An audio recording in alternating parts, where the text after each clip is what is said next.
guys, time to show off a build. I hit record before I was ready, but no worries. We have a dual cerakoted Kraken. Mr. Cullen has seen this for a minute, disassembled, and have not done many dual cerakote for a while. They just take a long time. I have to kind of plan them out ahead of time. And honestly, I have so many dials and so many things already set up for builds that it's hard to put focus on additional things. So we've got a black chrome and red cerakoted build.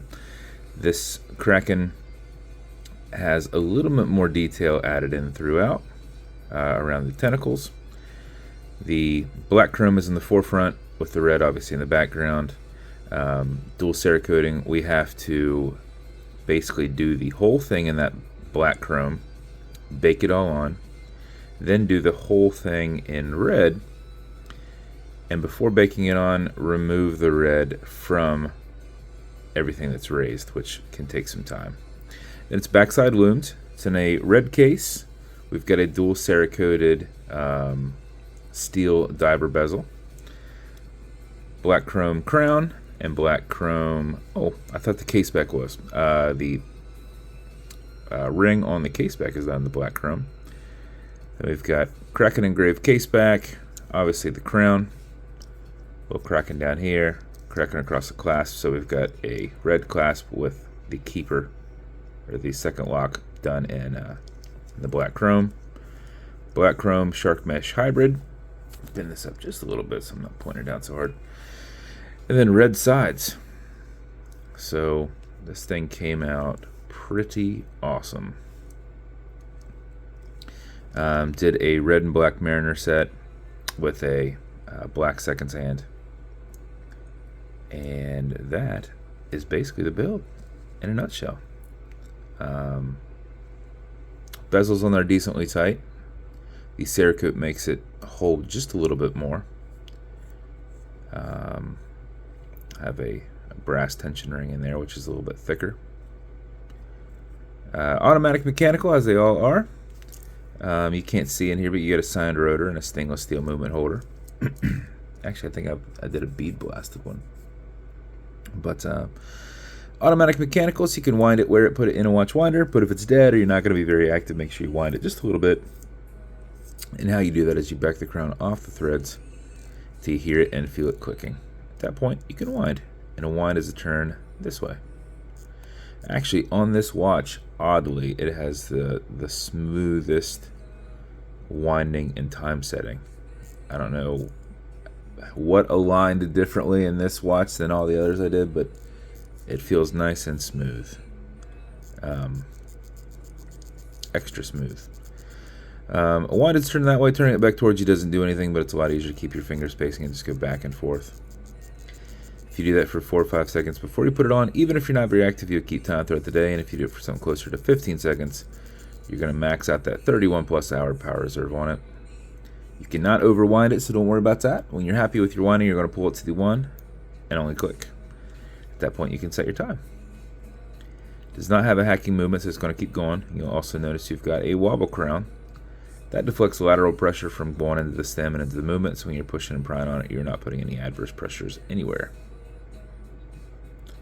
Actually, if you hold that crown straight, that's actually how I align my dials when I put them on there. When I'm putting them on there, when the movement's out, I use this crown stem and come right off of the 3 to make sure it's in a straight line. So that's the same way you'd want to make sure your bezel is straight. If you do that, if your line's going right out to it, obviously you can just make sure it's kind of aligned there, but following those lines out just a little bit is what I do when setting the dial. But also on the clutch system in this, when it's screwed back in, it disconnects from the stem, so if you ever get any side impact, it doesn't transfer into your keyless works through your crown. Okay, Google, what time is it? 10:23 a.m. Roundabouts there. Push it in, get it out of that time setting, and then wind it down. And that, Mr. Cullen, is your build. Appreciate you a ton, buddy. Hope you like it. I think it came out pretty awesome. With Cerakote, if you ever feel like any of these aren't as pliable, you can use some gun oil and just kind of lubricate them a little bit. They all felt decently to me. Some of them are a little more rigid than the others, but you know, over time they will work themselves out. But you'll be just fine. Like, you will have a little bit of fun removing some of these links because you have to get this overlap pattern back set up together. But these are just push, just like the engineered bands, which you should know. You have enough watches from me, you probably have one or two with this on it. But there's your build, good sir. As with everybody, you're going to get matching beats. This is going to come in a black Kraken Special Edition box. It's going to come with watch cleaner, but not to Sean. Sean has so much of it, I'm probably not going to send him any.